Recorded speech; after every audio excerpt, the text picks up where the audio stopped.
오늘 우리에게 주시는 하나님의 말씀은 예레미야서 2장 10절에서 13절 말씀입니다. 예레미야서 2장 10절에서 13절 말씀입니다. 구약 성경 1051쪽입니다. 우리 모두를 대신해서 제가 봉독하도록 하겠습니다. 너희는 기띔 섬들에 건너가 보며 게달에도 사람을 보내 이 같은 일이 있었는지를 자세히 살펴보라. 어느 나라가 그들의 신들을 신 아닌 것과 바꾼 일이 있느냐? 그러나 나의 백성은 그의 영광을 무익한 것과 바꾸었도다. 너 하늘아, 이 일로 말미암아 놀랄지어다. 심히 떨지어다. 두려워할지어다. 여호와의 말씀이니라. 내 백성이 두 가지 악을 행하였나니 곧 그들이 생수에 근원되는 나를 버린 것과 스스로 웅덩이를 판 것인데 그것은 그물을 가두지 못할 터진 웅덩이들이니라. 아멘. 여러분, 이번 여름에 예수마다 이제 미취학부 그리고 취학부 어린이들 여름 성경학교 주제가 뭔지 혹시 아십니까? 예수님이 나의 소망이에요. 예수님이 나의 소망이에요. 도산홀에 가보면 이제 새벽기도 할 때 맨 앞에 커다란 프래카드로 만들어서 걸어놨습니다. 참 맞는 말이다. 참 이런 때에 모두가 어렵고 힘든데 좋은 제목을 선정을 했다, 그런 생각이 들어요. 아닌 게 아니라 전혀 기대 밖으로 코로나 확산세가 급증하고 있고, 또 지역적으로 여기서 아주 가까운 어느 백화점에서 100명 이상 확진자가 나오는 바람에 좀 위험을 더 좀 실감을 하는 이런 상황이 되었습니다. 이러다 보니까 모든 국민들이 마음이 유쾌하고 즐거울 리가 없을 것 같아요. 좀 무겁게 분위기가 이렇게 가라앉고 좀 침체된 이런 때 그야말로 소망이 필요하지 않겠습니까? 그런데 예는 쓰고 있지만 정부에 우리가 소망을 갖기는 어려울 것 같고, 또 요즘 한참 이 사람 저 사람이 목소리를 높이는데 어떤 정치인에게 소망을 갖는 것도 참 어렵죠. 그리고 언제 회복될지도 모르는 경제 회복에 소망을 갖는 것도 쉽지 않은 이야기예요. 결국 남는 우리에게 아멘 하고 받아들일 수 있는 것은 예수님만이 우리의 소망입니다. 특별히 하나님의 백성들에게는 이것 이상 맞는 진리가 없을 것 같아요. 사실이죠. 요즘에 이제 금요일마다 신명기서를 쭉 보고 있는데요. 거의 다 봤습니다. 저도 신명기서를 이렇게 자세하게 들여다보고 또 공부하고 이런 적이 없었는데 보니까 신명기서가 거의 다 끝났습니다. 크게 두 가지를 강조를 하고 있어요.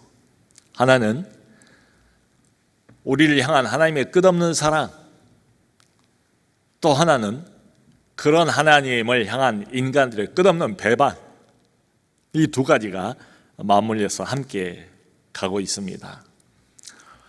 그 신명기 32장을 흔히 모세의 노래다 이렇게 부르는데요, 거의 전체가 다 모세의 노래로 되어 있습니다. 노래 내용이 그렇게 유쾌한 내용은 아니에요. 근데 거기 보면 이런 구절들이 나와요. 하나님께서 자기 백성을 자기 눈동자같이 지키셨다. 하나님이 자기 백성, 자기 자녀를 자기의 눈동자같이 그렇게 지켜 오셨다. 또 이런 말도 있어요. 하나님께서 마치 독수리가 날개를 펴서 자기 새끼를 그 날개 위에 업어서 나른 것처럼 자기 백성을 인도하셨다, 이런 말도 있습니다. 근데 문제는 이 하나님의 백성이라는 사람들의 반응이에요. 가나안 땅에 들어갑니다. 거기 정착을 합니다. 그리고 드디어 본격적으로 윤택한 생활을 맛보기 시작합니다. 그러자 하나님을 버려요. 하나님을 떠나버려요. 그리고 다른 신들을 섬기기 시작합니다. 그래서 하나님이 그 백성들을 향해서 질투가 불릴 듯 솟아나고 결국은 하나님의 진노를 이 백성들이 일으키게 되었다는 거예요. 참 이 하나님의 질투라는 이 표현을 보면서 우리는 늘 의문을 갖습니다. 그분은 전능자신데, 그분은 창조주이신데 어떻게 우주의 왕 되신 이분이 한낱 작은 먼지 같은 나를 향해서 이렇게 뜨거운 불 같은 질투를 일으킬 수 있단 말인가, 이런 생각이 들죠. 그런데 여러분, 흔히 우리가 인간 세상에서 내가 누구를 질투한다 이렇게 말할 때는 좋은 의미가 아니죠. 대단히 부정적인 의미입니다. 저 사람이 좀 미성숙하구나, 그걸 보여주는 단어가 질투이기도 해요. 근데 완벽하신 하나님에게 이 단어를 그런 식으로 적용할 수는 없겠지요. 성경이 하나님이 우리를 질투하신다라고 말할 때는 상당히 다른 의미입니다. 질투에도 여러 가지 의미가 있어요. 그러니까 이건 말하자면 상대방을 위한 질투입니다. 영적인 관점을 가지고 해석을 해야 돼요. 하나님께서 우리를 너무너무 사랑하신대요. 여러분, 사람도 그렇잖아요. 내가 뭔가를 진정으로 사랑한다면 반드시 이 질투가 동반되게 돼 있어요. 사랑하는 대상을 뭔가가 해친다, 해롭게 만든다, 그럼 가만히 있을 수가 없지 않습니까? 그 대상을 보호해야 되지 않습니까? 그런 의미가 성경이 말하는 하나님이 우리를 향한 질투예요. 예를 들어서 우리 이제 참 눈에 넣어도 아프지 않을 우리 아이들, 자녀들이 이렇게 세상에 노출되어 있잖아요. 또 요즘 종종 뉴스에도 나오는 것처럼 우리 자녀가 아동폭력, 예를 들어서 학교폭력 당한다, 영향을 받는다. 또 아이들이 어려서부터 대하는 이 인터넷의 어두운 문화, 음란 문화, 여기에 영향을 받는다. 여러분, 그러면 내버려 두시겠습니까? 수수방관 할 수가 없죠. 구경만 할 수가 없지 않겠어요? 사랑하기 때문에 어떻게든지 이것을 지키려고 애를 쓰지 않겠습니까?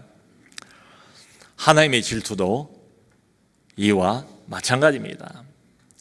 그러니까 우리를 향한 하나님의 이 질투는 어떤 질투인가 하면 하나님의 우리를 향한 순수한 사랑에서 우러나오는 질투. 어떻게 해서든지 사랑하는 자녀를 지키고 해로운 것으로부터 보호하려고 하는 전능자의 사랑의 본능에서 우러나오는 이런 질투입니다. 자, 의문은 들어요. 이해는 안 가고 설명은 불가능해요. 내가 뭐라고 창조주이신 그분의 사랑과 질투를 한 몸에 받는 이런 존재가 되었는가? 아무리 생각을 해봐도 이해할 수는 없습니다. 그런데 얼마나 참 영광스러운 이야기입니까? 그 전능하신, 불가능이 없으신 그분께서 나를 향해서 이렇게 뜨거운 사랑, 질투할 정도로까지 사랑을 가지고 계시다. C.S. 루이스는 그래서 이것을 부담스러운 영광, 이렇게 불렀어요. 부담스러운 영광. 참 놀라운 일이죠. 자, 그런데 성경을 보면 더 놀라운 일이 있습니다. 그런 하나님의 사랑을 하나님의 자녀, 하나님의 백성들이 거부한다는 것입니다. 그 하나님에게 등을 돌리고 그 하나님을 배신하고 그리고 다른 신을 따른다는 거예요. 세상 신. 여러분, 이것은 비단 오래전에 이스라엘 백성들 이야기가 아니고 오늘 우리의 이야기이기도 해요. 지금도 뭐 다르지 않은 것 같아요. 사는 게 힘들고 어려울 때는 하나님이 필요하죠. 다른데 뭐 손버릴 데가 없으니까. 그래서 이럴 때는 하나님을 인정합니다. 인정을 해요. 참 생각해 보면 이 코로나 이제 4단계인데요. 수도권이 4자라는 단어가 들어간 이런 숫자가 들어가는 것도 처음이 아닌가 싶어요. 여기까지 올 줄 누가 예상을 했겠는가? 아마 곧 여름 휴가도 있고, 그래서 뭐 추세를 보니까 점점 좋아지는 것 같고, 그래서 정부에서도 조금 더 이제 자유롭게 이것을 해제할 생각을 가졌던 것 같아요. 근데 이렇게 상황이 돌변할 줄 누가 예상을 했겠습니까? 아무도 몰라요. 그러니까 이게 되어가는 진행 과정들을 보면서 인간의 한계, 인간의 무능함, 그것을 아주 절감을 하고 있습니다.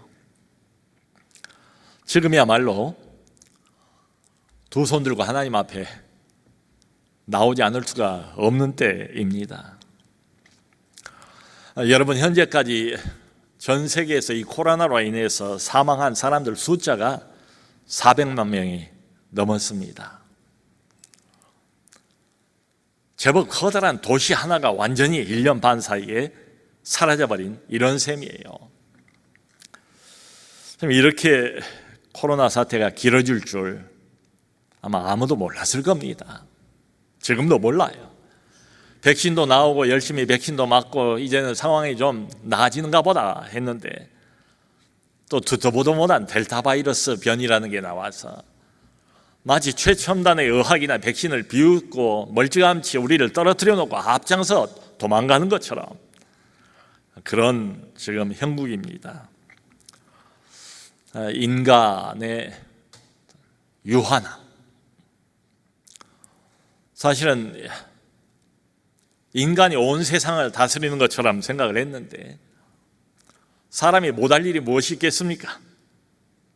온 세상의 주인이 사람 자신인 것처럼 이렇게 생각을 했는데 코로나가 덮치자 확실히 깨닫게 되는 것은 이겁니다. 아하, 사람이 온 세상의 주권자가 아니구나. 세상 돌아가는 것의 한복판의 중심에 사람이 있는 게 아니로구나. 인간의 무능함을 반복해서 깨닫습니다. 그저 맘만 먹고 사람이 돈만 있으면 사람 거의 비슷한 AI, 인공 로봇도 만들 수가 있고 달나라뿐만이 아니라 저 멀리 화성까지도 갈 수 있을 것처럼 의기양양했었는데 코로나를 만나고 보니까 그게 아니에요. 아직도 여전히 인간이 할 수 없는 일들이 너무너무 많다는 것을 피부로 실감을 합니다. 바로 얼마 전에 어떤 분 신방을 갔습니다. 요양병원에 너무 오래 이제 계셔서 얼굴이라도 좀 뵐까 하고 신방을 갔어요. 저는 적어도 병원 안으로 들어갈 수는 있을 줄로 알았습니다. 근데 병원 안으로 들어가지도 못했어요. 병원 건물 그 두꺼운 유리창, 그 유리창을 사이에 두고 저는 건물 밖에서, 그분은 건물 안에서 서로 얼굴을 마주 보면서 전화로 안부를 물었습니다. 전화로 기도를 했습니다. 신방을 마치고 나오면서도 참 씁쓸한 이런 생각이 들더라고요. 어떤 분은 자녀가 초등학교를 다니는데 며칠 전에 그 초등학교 같은 반에 확진자가 나온 거예요. 작년만 해도 초등학교에서 뭐 확진자가 나온다 이런 말은 없었던 것 같은데 다행히 그 자녀는 음성으로 판명이 됐지만 자가격리에 들어갈 수밖에 없게 되었습니다. 참 이런 우리 주변에 부딪히는 이런 소식들을 들으면서 우리가 경험을 하면서 마치 신음처럼 자연스럽게 이런 기도가 나와요. 주여, 우리를 불쌍히 여겨 주옵소서. 우리는 지금 코로나 때문에 이런 고생을 하는데, 오늘 본문을 보면 이스라엘 백성들은 바벨론의 포로로 끌려가서 또 가진 고생을 하고 있습니다. 그런데 이 백성들이 왜 이렇게 돼버렸는가, 그 이유를 오늘 본문에서 하나님께서 아주 구체적으로 말씀을 해주세요. 여기 10절을 보면 하나님이 도전적으로 이렇게 말씀을 하세요. 너희는 가만히 있지 말고 기띔 섬들에 건너가서 좀 보고 와라. 그리고 게달로 사람을 보내어서 이 같은 일이 과연 있었는가, 벌어지고 있는가를 자세히 살펴봐라. 이 자세히라는 말을 하나님이 넣어서 강조를 하세요. 여기 기띔 섬들이라고 하는데, 기띔은 지금의 사이프러스를 말합니다. 성경에 구브로라고 나와 있는 바로 그 섬입니다. 이건 이스라엘, 팔레스타인의 서쪽에 있는 섬들이에요. 그러니까 쉽게 말하면 서방 세계입니다. 또 게달은 이스라엘, 팔레스타인 땅의 동쪽 아랍의 유목민들을 말합니다. 그러니까 이건 동방 세계를 말해요. 그러니까 하나님이 말씀하신 요지는 뭐겠습니까? 너희는 세계 열방으로 여러 나라들 좀 다 돌아다녀 보면서 과연 그런 나라들에도 이런 일이 있는가를 자세히 살펴보라. 근데 이런 일이 뭔가 하면, 각 나라마다 자기들이 섬긴 신이 있었는데 그 신을 배반하고 버려버린 일입니다. 자세히 살펴라. 그리고 11절에 도전적으로 이런 말씀을 하세요. 한 걸음 더 나가서, 그게 비록 엉터리 같은 신이라 할지라도 자기들이 섬기는 신을 버리고 배반하면서 다른 신으로 바꾼 일이 있었느냐, 다른 나라에. 그런데 하나님이 한탄을 하시면서 이런 말씀을 하십니다. 그러나 내 백성은 하나님의 영광을 아무짝에도 쓸모없는 우상으로 바꾸어 버렸다. 하나님을 버리고 한편으로는, 다른 편으로는 다른 신을 흠모를 하면서 마치 짐승이 발정이 난 것처럼, 그런 표현을 실제로 쓰세요. 쫓아간다는 거예요. 우상 숭배입니다. 여러분, 이게 동전의 양면과 같아요. 하나님을 버리기만 하고 그리고는 아무것도 섬기지 않는 게 아니에요. 내가 섬기던 여호와 하나님이 유일한 전능자, 나를 구원하시고 나를 인도하신 그분을 버리잖아요. 그럼 반드시 거기에다가 하나님 아닌 다른 우상을 갖다 놓는답니다. 모든 사람은 다 하나님 아닌, 하나님이 아니면 하나님의 대체제를 따라간다는 거예요. 바로 이게 우상입니다. 그 데이비드 윌리스라는 미국의 소설가, 작가가 있습니다. 인간의 삶의 허무와 불안을 아주 날카롭게 간파하고 글을 쓰는 이런 작가입니다. 근데 이 사람이 무신론자예요. 철저한. 근데 무신론자인 이 사람이 이런 말을 해서 굉장히 마음에 와 닿아요. 뭐라고 이야기를 했는가 하면, 하루하루 이어지는 우리의 삶의 참호 속에 무신론 같은 것은 결코 없다. 존재하지 않는다. 예배 없는 삶은 없다. 누구나 다 예배한다. 문제는 무엇을 예배할 것인가? 바로 그것이다. 세상 사람들이 살아가는 삶의 모습을 보면서 그 삶의 모습의 핵심이 뭔가를 날카롭게 간파한 이 윌리스는 몇 마디로 압축을 해서 그것을 표현을 합니다. 세상 모든 사람들은 예외 없이 무언가를 예배한다는 것입니다. 여러분, 아닌 게 아니라 생각해 보면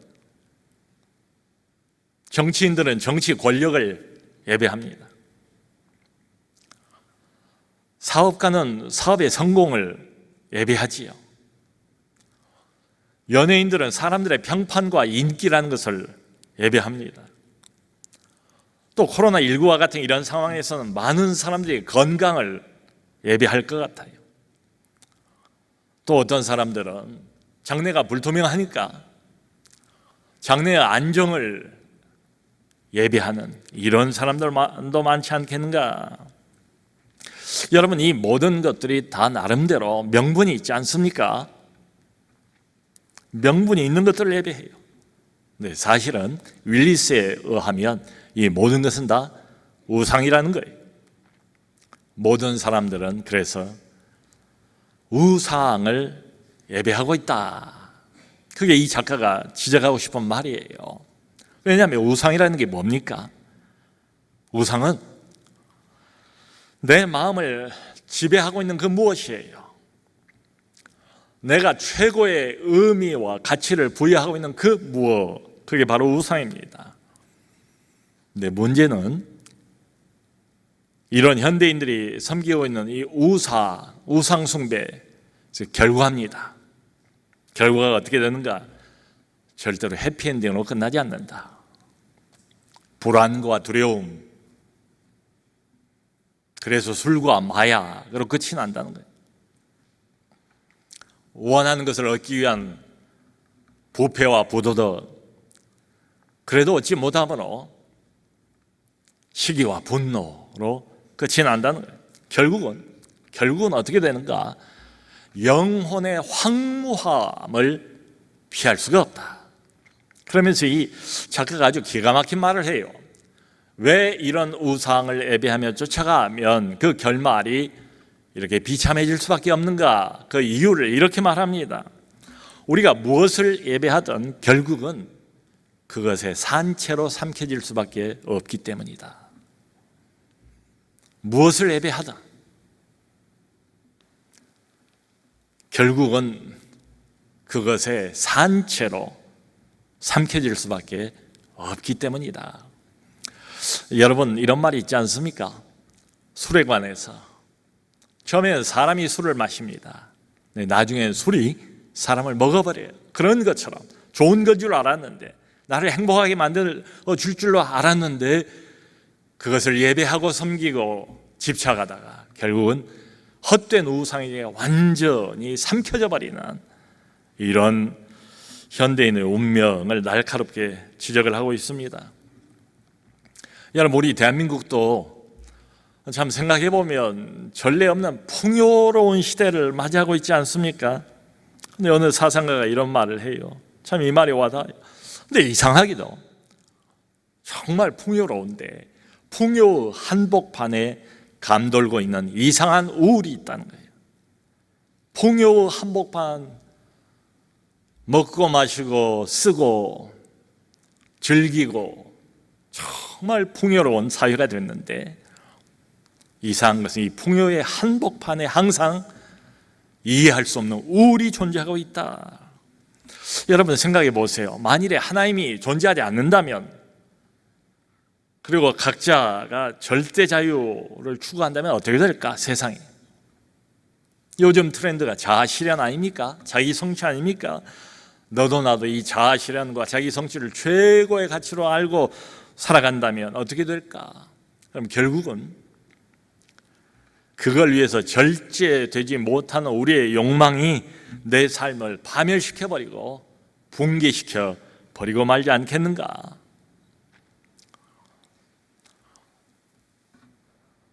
내가 정해놓은 내 안에 어떤 우상을 예배하고 따라가면서 만족하는 때가 있을 겁니다. 근데 이런 비상적인 만족이 있다 할지라도 그 사상가는 이렇게 지적을 했어요. 우리 마음속에는 의미에 대한 가려움증이 수그러들지를 않는다. 진정한 의미, 참 가치, 여기에 대한 가려움증이 있대요. 모든 사람은. 영혼의 가려움증이라고나 할까요? 그 가려움증이 절대로 수그러들지 않는다. 그런데 문제의 심각성은 하나님의 백성도 여기에서 크게 다르지 않다. 하나님 모르는 이방인들, 그저 눈에 보이는 세상이 전부로 알고 살아가는 그 사람들이야 뭐 당연하지요. 네, 하나님의 백성들도 이와 비슷하다. 그래서 하나님께서 안타까운 마음을 가지고 질투의 심정을 가지고 내가 구원한 내 백성, 내 자녀들을 지켜야 되니까 하나님께서 호소를 하십니다. 여기 13절을 보면 하나님께서 이 백성들의 두 가지 악을 말씀을 하세요.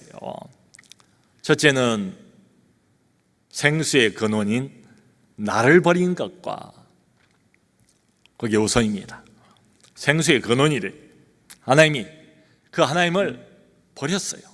둘째는 자기들 스스로 웅덩이를 판 것이라. 웅덩이를 스스로 팠대요. 생수를 얻기 위해서. 목이 마르면 죽지 않아요. 본능적으로 살기 위해서 물이 필요하지 않습니까? 하나님을 떠나고 난 다음에 대체제를 만들었어요. 웅덩이를 내가 파기 시작했습니다. 근데 하나님 말씀이 뭡니까? 지적이 뭡니까? 터진 웅덩이다. 물이 고이지를 못해요. 아무리 파도 결국은 원하는 생수를 결코 얻을 수가 없다는 것입니다. 끊임없는 목마름과 갈증.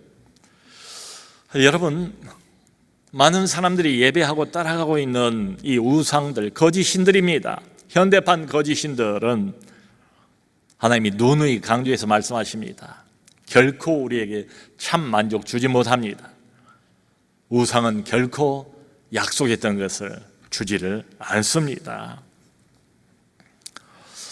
여러분, 이게 꼭 쉬운 이야기는 아니에요. 왜냐하면 사람들이 쫓아가고 있는 이런 것들이 겉으로 보기에는 너무 좋은 것들이에요. 너무 정당한 것들이에요. 건강, 명예, 또 삶의 안정, 그리고 물질. 얼마나 정당합니까? 얼마나 명분이 있습니까? 얼마나 필요한 것들입니까? 그런데 이걸 너무 지나치게 사랑해버리는 겁니다. 이미 우상이 돼버렸으니까요. 그러다 보면 결국은 진실보다는 자신의 평판을 더 사랑하지 않겠어요? 내게 붙여주신 가족들이 그렇게 소중하고 내가 먼저 이 가족들을 보호하고 지켜야 하는데 가족들보다 돈을 더 사랑하고 말게 되겠지요. 아주 오래전에 이미 4세기에 성 어거스틴은 이 거짓 우상과 세상이 우리에게 제공하는 이 가짜 신들, 그걸 따라가는 인간들의 속마음을 꿰뚫어보고 이런 사랑을 이렇게 표현을 했습니다. 이건 고장난 사랑이다. 고장난 사랑. 이 고장난 사랑은 결국 우리를 어디로 인도하는가? 불행, 내 영혼을 파괴하는 결론을 내고 만다. 성도 여러분, 이렇게 보면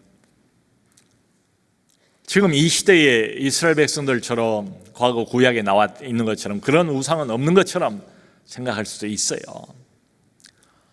나무를 깎아서 세우고 돌을 조각해서 세우고 그 앞에 절을 하고 이런 우상은 아니라 할지라도 이런 관점에서 바라보면 우리 모두가 다 윌리스의 말처럼 자기식의 우상을 숭배하고 있는 것 아닌가? 우상 숭배라는 게 다른 게 아닙니다.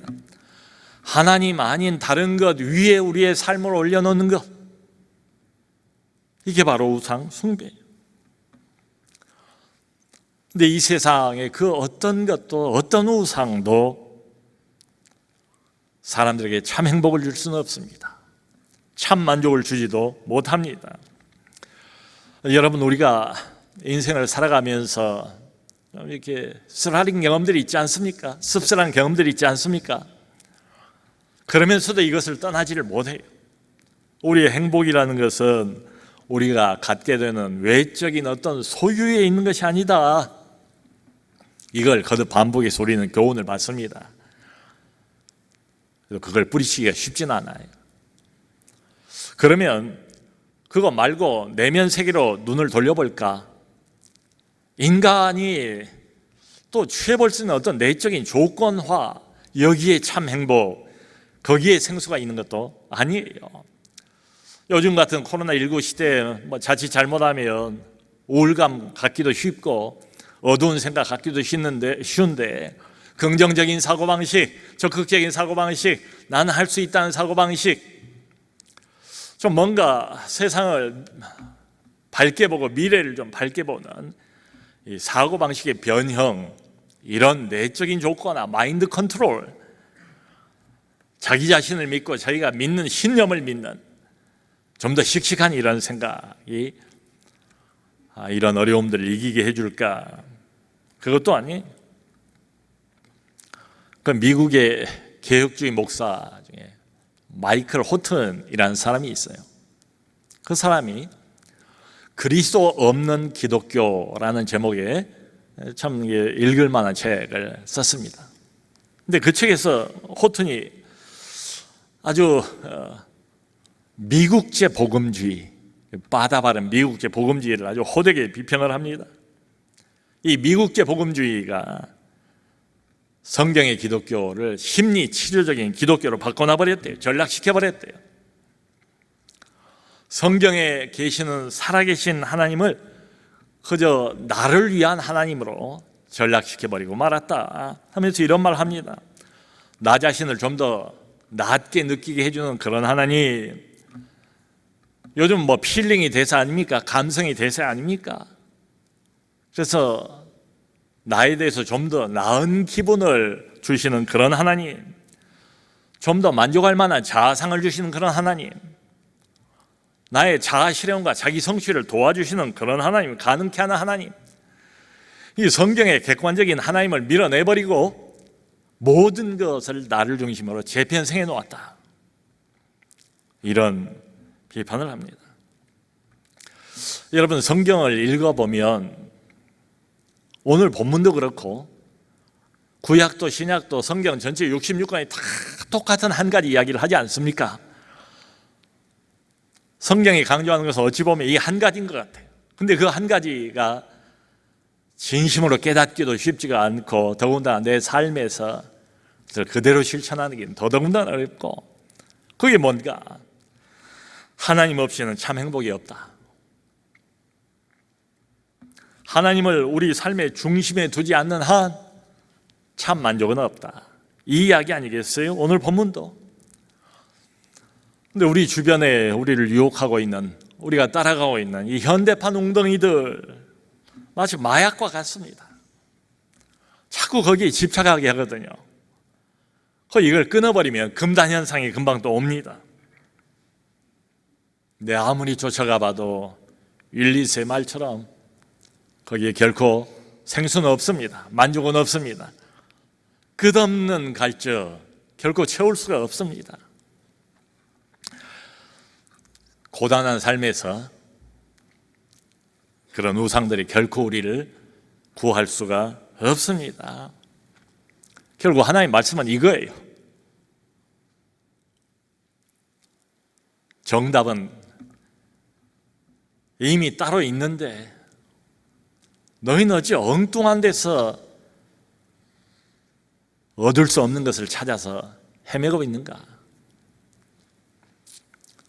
하나님이 계시고 그 하나님의 은혜를 받았고 사랑을 받았고 그 하나님에 의해서 구원을 받았고 삶의 목적과 의미가 분명해졌고 그 하나님께서 매일매일 내 삶에 나와 함께 동행하시는데, 그럼에도 불구하고 이 세상에서는 결코 구할 수 없고 이 세상이 줄 수 없는 것을 끝없이 찾아서 헤매고 있다는 거죠. 제가 며칠 전에 차를 타고 오면서 FM 라디오를 들었는데 우연히 그 진행자가 이런 말을 해요.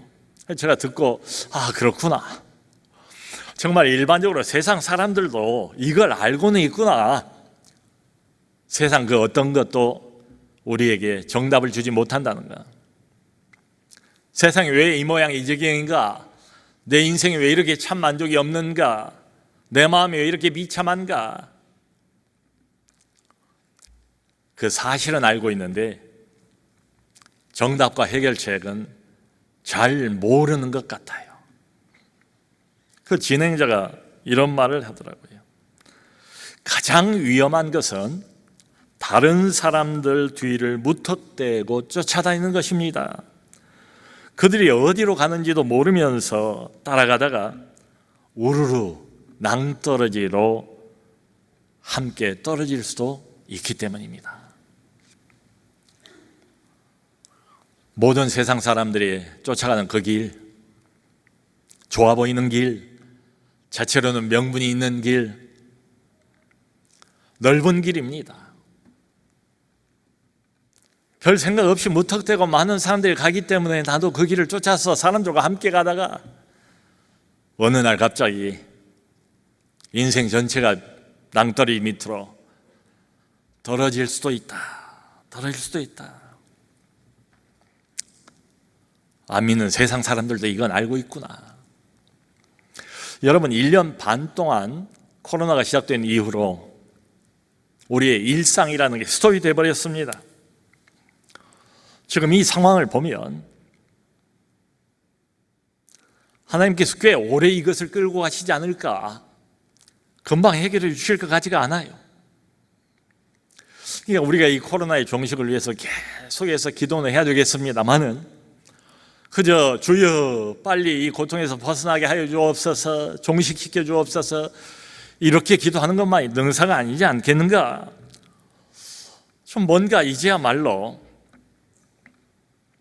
하나님 앞에 발가벗은 영혼으로 서서 진중하게 이런 질문을 던져야 되지 않을까? 나는 어디를 향해서 가고 있는가? 나는 어떤 웅덩이를 계속해서 파고 있는가? 나는 어디에 참 소망을 두어 있는가? 나는 믿는 사람이라고는 하지만 실제로 무엇을 예배하면서 살아가고 있는가? 진솔하게 이 질문을 하나님 앞에서 던지고 우리의 영적인 좌표를, 인생의 좌표를 바로 찾아야 될 때가 아닌가? 사랑하는 성도 여러분, 성경은 누누이 반복해서 강조해서 오늘도 이 본문을 통해서 하나님이 우리에게 외치십니다. 하나님 안에서만 참 행복, 하나님 안에만 참 만족이 있다. 그러므로 결론은 뻔하지 않습니까? 하나님을 우리의 삶의 반석으로 삼아야 됩니다. 하나님을 우리의 인생의 최고 1순위로 삼아야 됩니다. 하나님을 우리 인생의 1순위로 삼으면 나머지는 다 알아서 제자리를 잡아요. 그리고 그때 비로소 우리 인생 정상적인 회복 이루어지게 됩니다. 성도 여러분, 하나님만이 우리에게 진정한 생수를 주시는 분입니다. 그분만이 이게 가능해요. 다른 대안은 없습니다. 하나님을 바라보시고 하나님을 의지하시고 그분에게서 날마다 하늘로부터 주시는 생수를 얻어 마시면서 믿음을 잃지 않고 주님과 함께 동행하는 우리 모두가 되기를 바랍니다. 우리의 참 소망 되시는 하나님만 믿음으로 더 굳게 붙드는 우리 모두가 되시기를 주님의 이름으로 축원합니다. 기도합시다.